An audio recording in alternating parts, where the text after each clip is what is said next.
इस वक्त मेरे साथ खास बातचीत करने के लिए मौजूद हैं कांग्रेस से दिल्ली प्रदेश अध्यक्ष देवेंद्र यादव, जो कमल ध्यानी के परिवार से अभी मिलने आए। आपको बता दें, हम उसी कमल ध्यानी की बात कर रहे हैं जिसकी जनकपुरी में जल बोर्ड की बड़ी लापरवाही से गड्ढे में गिरकर बेमौत कमल ध्यानी मारा गया और अब सियासी संग्राम शुरू हो गया है। हम बात कर लेते हैं देवेंद्र यादव जी से। सर, अभी आप आए, परिवार से मिले, क्या कुछ कहना है?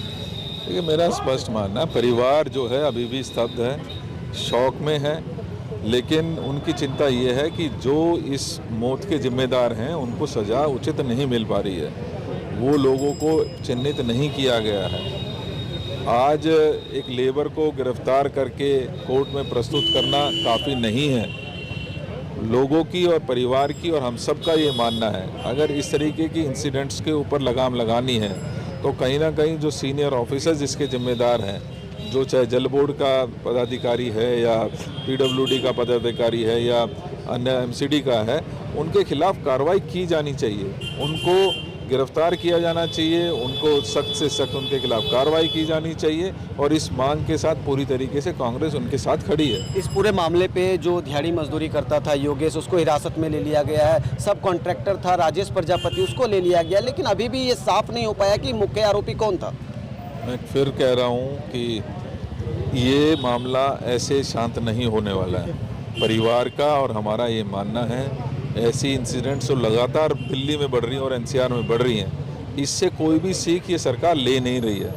उल्टा तानाशाही रवैया अपनाते हुए जो इसके खिलाफ आवाज़ उठाने की कोशिश करता है उसके साथ धक्का मुक्की की जाती है, उसको आवाज़ दबाने की कोशिश की जाती है। मौके पर हमारे डिस्ट्रिक्ट के अध्यक्ष, हमारे युवा कांग्रेस के अध्यक्ष, हमारी महिला कांग्रेस के अध्यक्ष सभी पहुँचे वहाँ पर और मंत्री की मौजूदगी में उनके साथ धक्का मुक्की की जाती है। कल जब स्थानीय लोगों ने कैंडल मार्च करने की कोशिश की तो उनकी कैंडल छीन ली गई है। ये लोकतंत्र है दिल्ली में। इस देश में लोकतंत्र आज भी जिंदा है और लोकतंत्र में इस तरीके की आवाज़ अन्याय के खिलाफ लगातार उठती रहेंगी। हम कांग्रेस के परिवार के लोग इस बात के लिए कटिबद्ध हैं कि जब तक जो जिम्मेदार लोग हैं उनको सज़ा नहीं मिलेगी, जब तक मेन कॉन्ट्रैक्टर इसमें गिरफ्तार नहीं होगा, जब तक एक्शन और उसके नीचे जो सबॉर्डिनेट्स हैं उनको गिरफ्तार नहीं किया जाता, उनके खिलाफ कार्रवाई नहीं की जाती, हम चैन से नहीं बैठे। सर, जहाँ पे ये इतना बड़ा हादसा हुआ है वहाँ से महज 250 मीटर की दूरी पर मंत्री जी का घर भी है, वहीं से निकलते थे। और सबसे बड़ी बात यह है कि जिस दिन हादसा हुआ उसी के अगले दिन पूरा जायजा लिया गया उस पूरे एरिया का कि कहाँ कहाँ गड्ढा है और उस पर काम किया गया। देखिए, पूरी दिल्ली आज गड्ढों से भरी पड़ी है। एक तरफ माननीय मुख्यमंत्री जी 1 साल की खुशियां मना रही हैं, लेकिन मेरा सवाल ये है कि जो लगातार जाने जा रही हैं उनका जिम्मेदार कौन है? ये गड्ढा एक जनकपुरी में नहीं है, ये गड्ढा सिर्फ मंत्री जी के नाक के नीचे ही नहीं है, ये पूरी दिल्ली में इस तरीके के हादसे लगातार हो रहे हैं। हाँ, ये ज़रूर है कि अभी कुछ दिन पहले नोएडा में हुआ, गाज़ियाबाद में हुआ, इस तरीके के इंसिडेंट लगातार बढ़ रहे हैं और इनका संज्ञान लिया जाना चाहिए, इनके ऊपर कार्रवाई की जानी चाहिए। हम कांग्रेस वाले परिवार के लोग भी यही चाहते हैं कि उनके खिलाफ कार्रवाई की जाए। सवाल, परिवार की तरफ से क्या मांग करते हैं? परिवार की मांग स्पष्ट है कि परिवार को न्याय चाहिए। वो ये सोचते हैं कि ऐसा इंसिडेंट किसी और के साथ नहीं हो, इसके लिए सख्त से सख्त कार्रवाई की जानी चाहिए, ऑफिसर्स को गिरफ्तार किया जाना चाहिए, उनको सस्पेंड और टर्मिनेट किया जाना चाहिए और उनके खिलाफ कार्रवाई की जानी चाहिए। परिवार बहुत सक्षम नहीं है।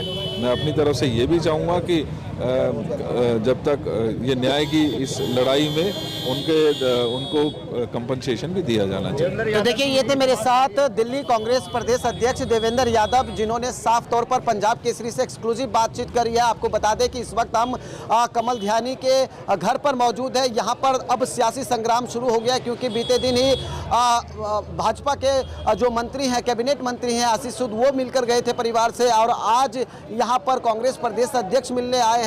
अब परिवार से हमने बात करने की कोशिश की, लेकिन परिवार ने साफ तौर पर मना कर दिया है, मीडिया से बातचीत नहीं कर रहे हैं। उन्होंने अपने अधिवक्ता को आगे कर दिया है कि जो उनके अधिवक्ता हैं वो अब बात करेंगे। हम उनसे भी बात कर लेते हैं कि इस पूरे मामले में क्या कुछ क्लू अब सामने आ रहा है और क्या अब ये जो हादसा हुआ अब ये किस ओर जा रहा है, क्या एंगल लेगा, ये तमाम बातें हम अधिवक्ता से करते हैं। क्या कुछ मोड़ आ रहा है इस पूरे मामले पर? परवीन जी, अभी कांग्रेस अध्यक्ष देवेंद्र यादव जी आए थे, जो दिल्ली प्रदेश अध्यक्ष हैं, परिवार से मिले। परिवार मीडिया से बात नहीं कर रहे हैं, आपको आगे कर रहे हैं कि अब आप बात करेंगे। जी हाँ, इसमें सबसे बड़ी बात यह है कि परिवार अभी सदमे में है। आप इस बात को समझ सकते हैं कि वो अभी अपने दुख से बाहर नहीं निकल पाए हैं, और सरकार की इस तरीके की जो गैर जिम्मेदारी के साथ जो बयान चल रहे हैं सरकार के, और सरकार जिसमें लीपापोती का काम कर रही है। आप ये देखिए कि मेन कॉन्ट्रैक्टर को छोड़ करके और सभी बड़े अधिकारियों को छोड़ करके छोटे मोटे अधिकारियों को पकड़ा जा रहा है और लेबर को पकड़ा जा रहा है।